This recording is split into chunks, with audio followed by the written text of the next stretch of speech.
What's up, y'all? Brett Barley here. And for those of you that know me, you know I've had a Jon Boat for a few years now. I fish in it. It's part of what I do. Surf, fish, take the family out, whatever. And I've always wanted to customize it. It was just a standard Jon Boat. There was kind of some decking on there from the guy that I bought it from for bass fishing. It was totally unideal for saltwater. And I only fish in the saltwater. And so I wanted to customize it and make it into a flats boat, a skiff, whatever you want to call it, a Jon skiff. And so that's what this video is. This winter, I stripped it down, I rebuilt it into my own customized Jon skiff. It's not really a Jon Boat anymore. So we're gonna break down all the details of how I built it, what I did, a time lapse of the whole thing, and how much I'm enjoying it.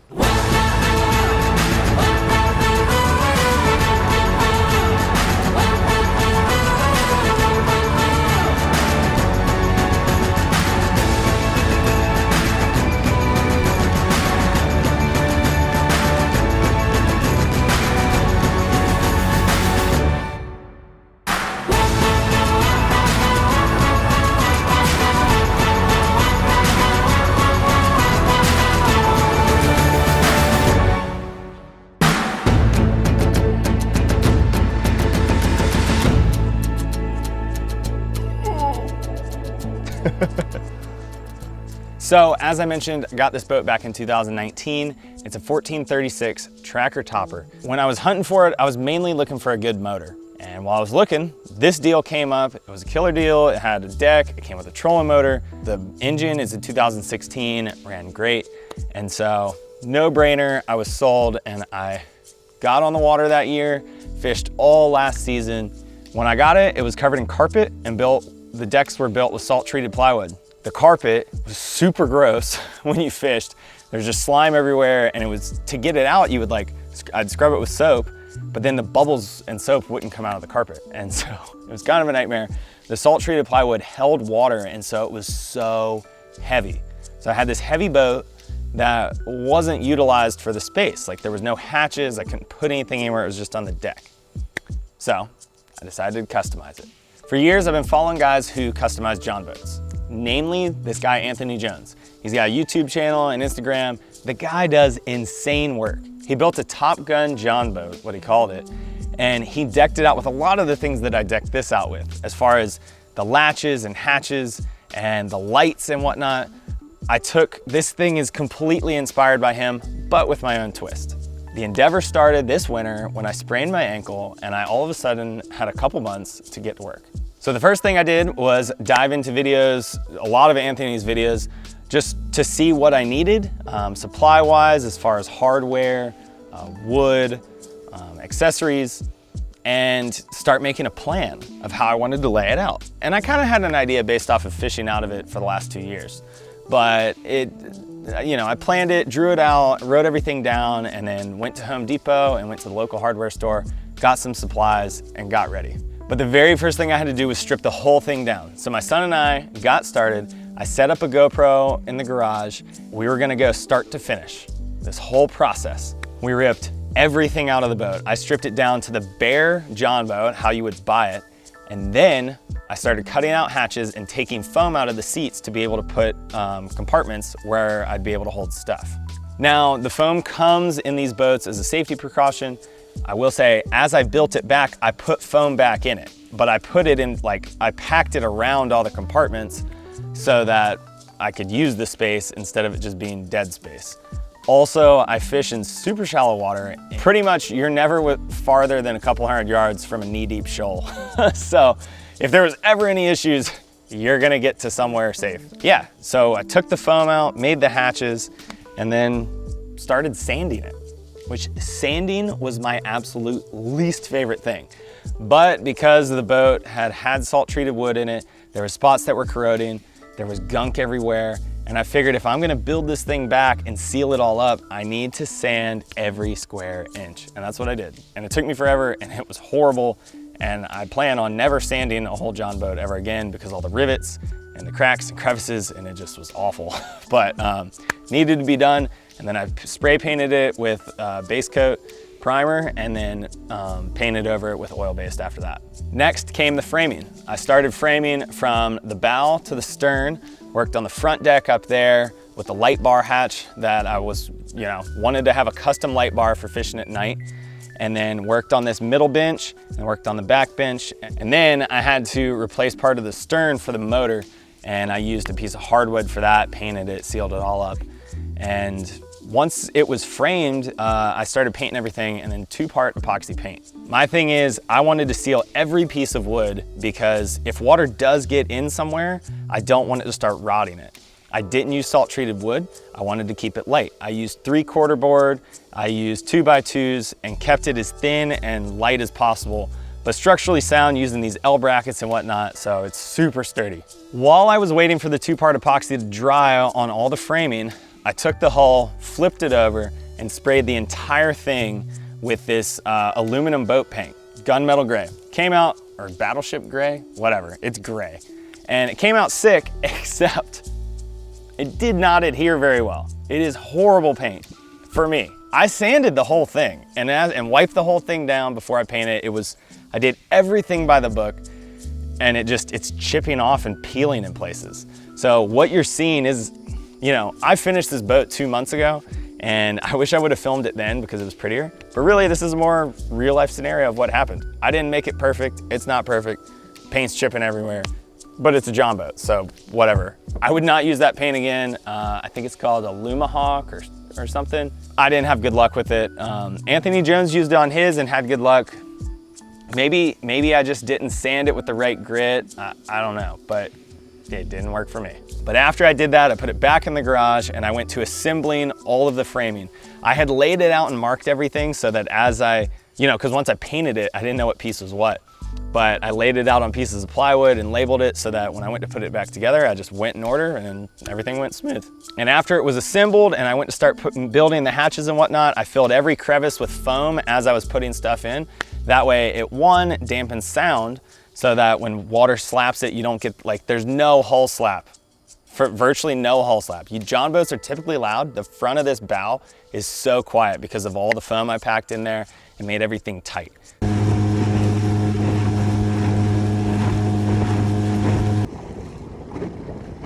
She's seaworthy. After that, I began running wires through the entire boat. I ran all the main wires and marked out where I planned on having lights, where I needed to get the trolling motor, or run the wire for the motor, all these things, anchor light, nav lights, basically mapped the whole thing out and pulled all the wires first. Being that I know nothing about electrical work, I was constantly watching YouTube videos, making sure I did it right, and did a ton of testing with basically with every single light to make sure it worked, because I didn't want to go to heat shrinking and connecting all these wires and them not work, or short something, or create a fire, I don't know. So I did it very slowly, very tediously, and with a lot of help from YouTube, but made it happen. Then once all the wires were run, I built the housing for where they were all gonna go to. Now, I kept it kind of tight. I built it as big as I could, but as small as I could at the same time, because I wanted to be able to put my rods here and hold them in this little setup I have. And so I needed it to stay low enough that the reels wouldn't hit, but I needed it high enough to be able to fit all the wires and switches in there. And then a fuse box up here. I definitely made it hard on myself by making it so small, but it ended up working out and it came out rad. I'm super pumped on it. It's like that, and the hatches are like my favorite things that I did. And once that was done and the framing's done, it was time to do the flooring and start framing that out and getting it ready for paint. Underneath all the flooring is this 3/4 inch foam that I was able to fit in all the grooves between the ribs of the boat. One, that added dampening, and two, it helps support the floor without having to add wood. I wanted to keep it light, so I used 3/4 inch plywood for the floor. That was the only place where I used thick plywood because there's nothing else there besides that and the foam. After that, I came in and sanded the hatches, bondoed all the hatches, and then started epoxying them and the floor. That way, with the hatches bondoed and epoxied over them, it gives you like a completely seamless look. It looks so good, and I'm happy with how it came out. So after all that had the epoxy, I came back with white oil-based paint, and that was my first base coat that was gonna be the top coat of this boat. Once I got to that stage, it was time to hook up the electronics for the final time. I had ran the wires, I had done tests, but now it was time to hook them all up. So I got waterproof connectors that heat shrinked, and then I would put heat shrink tube over that so they're all completely sealed. And I would just go one at a time, really slow, testing the connections and making sure everything worked through the fuse box that I had from Blue Sea Systems. And it took me a long time. Again, I don't know wiring, I don't understand electrical, so I had to do it real slow to make sure I did it right. But I have a battery kill switch under the middle seat here where the battery is. We did nav lights, anchor light, hatch lights, then my camera fell. While I'm doing all this wiring, my camera, my GoPro that had been there for like 2 months, fell over, and actually maybe 3 months. And so I got it back up and unfortunately messed up the time lapse, but we pressed on, and then I moved into the deck lights. And these deck lights were a nightmare. These tiny, tiny LED strips. I don't know why, I got the short ones, and then I used these tiny little plastic clips and 3M 4200 and put it all together, and it was like the messiest, most annoying thing. I was like laying on my back in the floor of this trying to put it together, and it worked, but man, it took me forever just to do 3 strips of lights. The framing's done, the electrical's done, the flooring's done. It was time to come back in for the decking. I used 3/8 inch plywood for the deck, and I used cardboard to make templates so that I could get all the cutouts right around the hatches and whatnot. It was a lot of measuring, a lot of tracing. I'd cut the cardboard with X-Acto knives and lay it out and make sure it was right. Cut the plywood a little big and then kind of trim it from there to make sure I got that perfect fit. Started in the front, worked my way back. That was kind of my theme. I would always start up there and work my way back with each thing, like each stage I did. Then I built out the hatch doors, and I will say I kind of skimped out. I meant to, I don't know if you can see right here.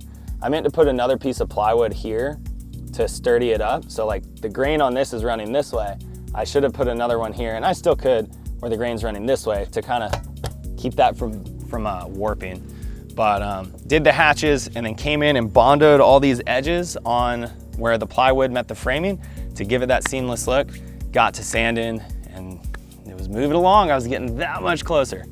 After I did that, I came in and epoxied all the decking, epoxied around the framing and made it all look seamless, and began working on the trolling motor mount. And the trolling motor mount, my dad had some hardwood laying around that I used. I think it's walnut maybe. It just was laying in his shed. And, we took that and I framed it out and measured my trolling motor and built it all based off of my transom mount trolling motor so I could mount it up on the front. Once the trolling motor mount was done, it was time to work on the fuse panel and the switch panel and this whole electrical box here, because that was the stage I was at, and it was kind of something I put off to the last minute. I guess it was kind of one of the last steps anyway, but I was also really nervous about doing it wrong. What I did was I took the switches I had, I took some plexiglass, and I did a ton of math to figure out how to map it out and fit it all evenly in a small, concise space so that it wouldn't be so low that on the floor it got water, but it would fit. And it honestly came out awesome. I'm like most proud of that maybe because it just was like, it felt so technical for what I was doing. And once that was done, like the fuse box was actually kind of simple, and I began wiring it all together for the final time. And that night, I think I stayed up till 3 in the morning, just sitting there at the edge, just connecting everything, watching YouTube videos again on how to run the wires so that the switches would light up when you used them, and it would turn everything on and off the correct way. And wiring is pretty wild, and it was cool to learn. And now that I kind of understand it, you know, it's not scary. So once all the wiring was done, it was time for the final paint job. But first I came in with 4200 and hit every single seam where the hatches met the deck, where the deck met the hull, everything. Hit it with 4200 to make it seamless, and came in with the oil-based paint in the spray gun and sprayed everything, because I didn't see anywhere on the 4200 that said I couldn't paint it. But apparently you can't. And so a couple days went by, it didn't cure. A week goes by, never cured. It for like 3 or 4 days, it kept curing a little bit, and it got to a point where it just stayed tacky. So I came in with acetone and wiped every single crack of this boat and got all the tacky paint off. I came back, I had a bunch of suggestions from people to come back with primer and then paint over it. So I primed it, that dried, then painted it with the oil base, didn't cure again. Didn't cure again. And so then I went last resort and someone told me to try using talcum powder or baby powder to dry it up. So I wiped the whole thing in talcum powder, kind of dried it up, and I moved on because it was June. We were at June at this point and I was still working on the boat and it was time to get on the water. And unfortunately, that was one of the last things I needed to do and one of the most important cosmetic things, and I messed it up.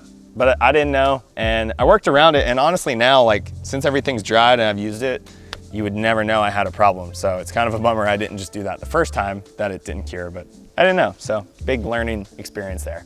Once the 4200 oil-based paint blunder was solved, it was time to come in and do the final install on the hardware. I worked on the light bar first, put the light bar in, wired it. I saved that kind of for last. I have some struts up there, installed the hinges, installed the latches, and that was my first compartment I did to kind of run through the whole process and figure it out. I did the front deck compartment, and then from there I went to the hatches and the seats. I came in and did all the hinges, all the latches, and then took it all off and painted it again to seal it and put it all back on. Then I was getting pretty much to the end. I started doing the SeaDek, and a huge shout out to SeaDek for supplying the SeaDek for this. This stuff is insane. I'd always dreamt of having a boat with it on it, and compared to the carpet, it is night and day. It cleans up amazing. I got rust all over it here. These seats are old.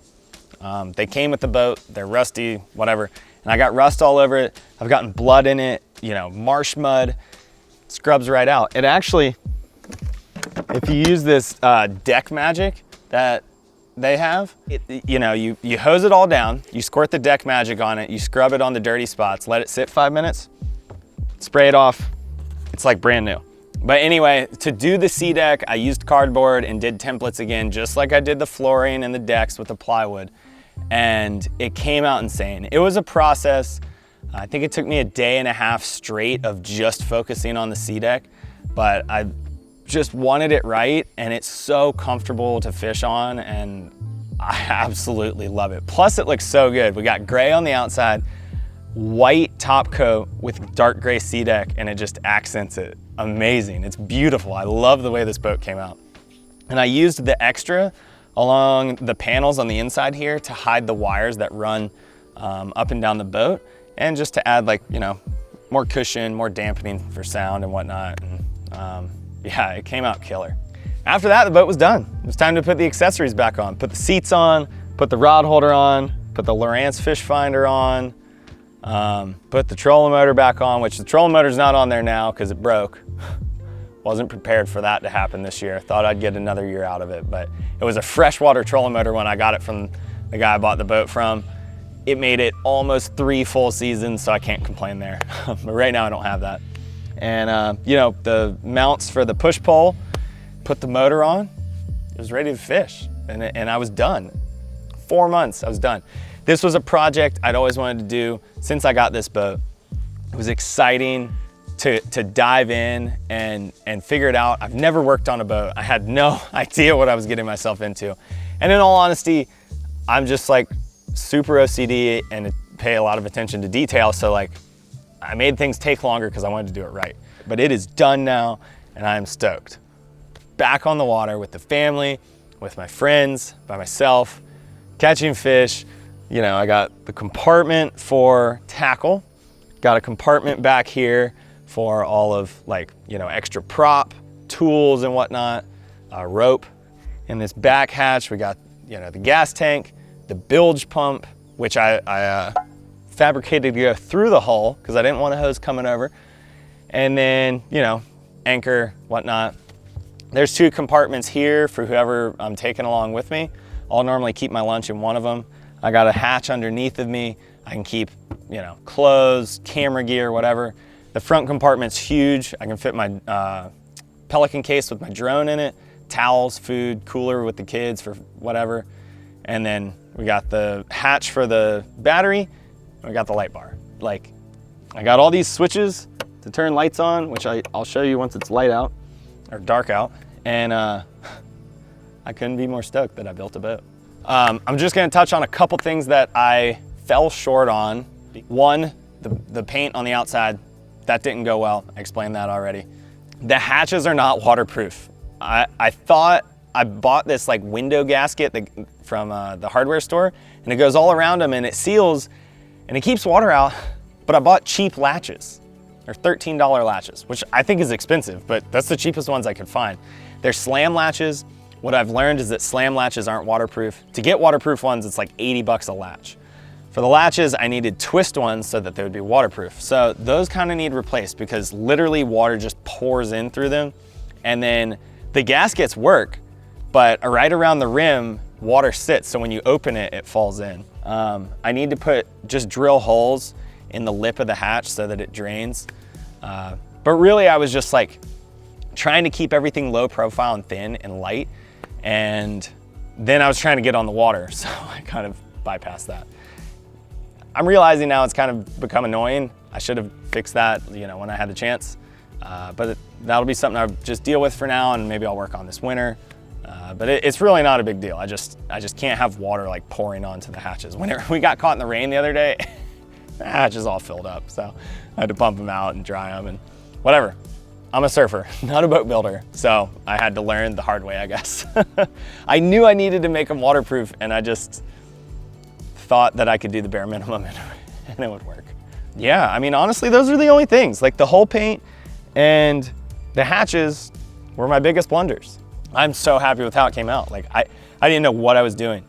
And thanks to Anthony Jones for the inspiration and all the tutorials on his YouTube channel. If you guys want to do something like this, check out his YouTube channel, because that's what I did. I followed most of his steps and then kind of like did my own thing to fit it to my own liking. But yeah, I'm gonna just link his channel in the description, because this boat would not have happened like it did without him, without the lights and the way it did. Just huge thanks to him for being the man and uploading all those videos and inspiring people. Yeah, I don't even know him. So for the record, I don't know him, I just follow him. I'm like a fan of his, I guess. And yeah, if you wanna do something like that, check him out. I think that's about it, y'all. This is it, this is the boat. Catch some fish, make some memories, and take y'all along for the ride. So stoked to finally break this down for you guys. Sorry it's been a while. Like if I'd have done this when I finished it, this would have all looked prettier. But this is real life. I didn't make a perfect boat, so I'm not gonna show you a perfect boat. But for a surfer, I don't think I did too bad, so I'm stoked. Cost-wise, just before I let you go, my most expensive things were paint, the oil-based and the epoxy paint, and hardware. And the stainless steel screws, the stainless steel latches, stainless steel hinges, that was all the most expensive. Yeah, took me 212 hours. 212 hours to build a boat. And I think if I did another one, it'd probably take me half the time, because now I know what I'm doing. There was just so much time spent sitting there, staring at it, wondering how to do it. And yeah, I just encourage anyone that wants to try a big project, don't be scared. Just take your time, do your research. If you want to do it, you can do it, even if you don't have a clue how to. You can make it happen, it just might take you longer. But anyway, I'm gonna let you guys go. Hope you guys love the boat. Doesn't have a name, probably not gonna name it. It's only 14 feet. But yeah, see y'all out on the water. Thanks for tuning in. Have a good one, y'all. One more time just for laughs.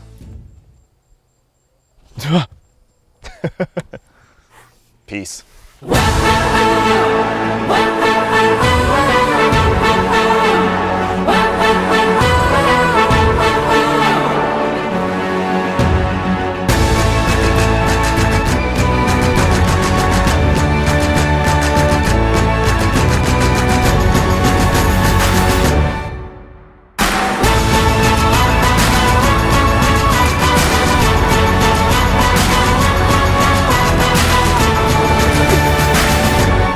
Dude.